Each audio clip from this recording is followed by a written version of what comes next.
L'enfance en Russie était très intéressante, mais parfois même folle. Maintenant, nous allons te montrer 5 façons de s'amuser.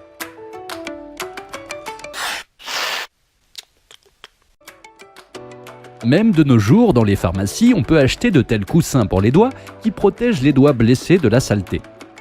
On trouvait une bouteille en plastique et on coupait le haut et le goulot. Puis on mettait un élastique dessus et on le fixait avec du ruban adhésif pour obtenir cette arme intimidante.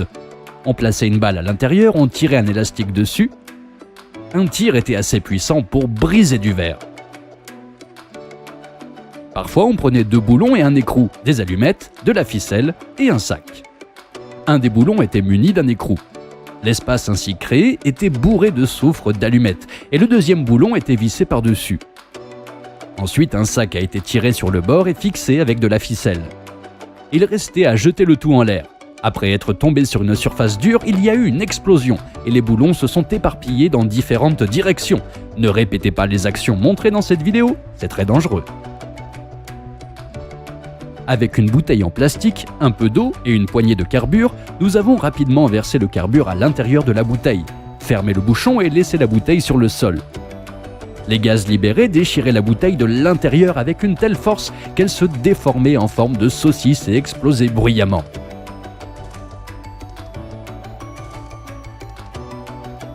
Pour le prochain tour, nous avons besoin de nitrate d'ammonium, de papier journal et d'une boîte de conserve. Un tiers de la bouteille doit être rempli de salpêtre et les 2 tiers restants d'eau. Fermez le bouchon et remuez bien jusqu'à ce que le salpêtre soit complètement dissous. Versez ensuite le tout dans un pulvérisateur, saupoudrez les feuilles de papier journal des 2 côtés et laissez sécher.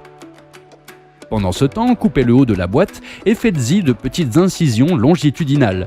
On plie le papier séché et on l'enroule fermement en un rouleau qui doit être inséré dans la canette. Pliez les incisions pour réduire l'ouverture. Nous obtenons ici une telle bombe fumigène.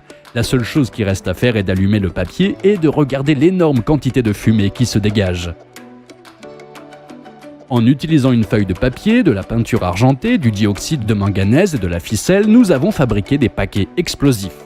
Nous avons plié le papier en plusieurs couches, l'avons enroulé fermement autour du stylo, puis l'avons retiré. Pliez le bord du tube et fixez-le fermement. On a mélangé du manganèse et de la peinture argentée en proportions égales et on les a versés à l'intérieur du tube, entassant périodiquement le tout avec le stylo. Lorsque le tube était rempli, nous avons plié le bord restant et l'avons également fixé avec du fil. Ensuite, à l'aide d'un couteau, il faut faire un trou dans le tube et remplir cette cavité avec du soufre en allumette. Il reste à mettre une allumette dans le trou et à l'attacher avec un fil. Il est préférable d'utiliser plusieurs allumettes.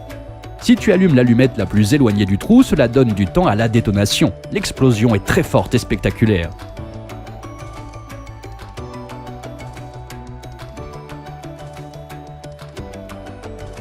Si tu as aimé cette vidéo, partage-la avec tes amis.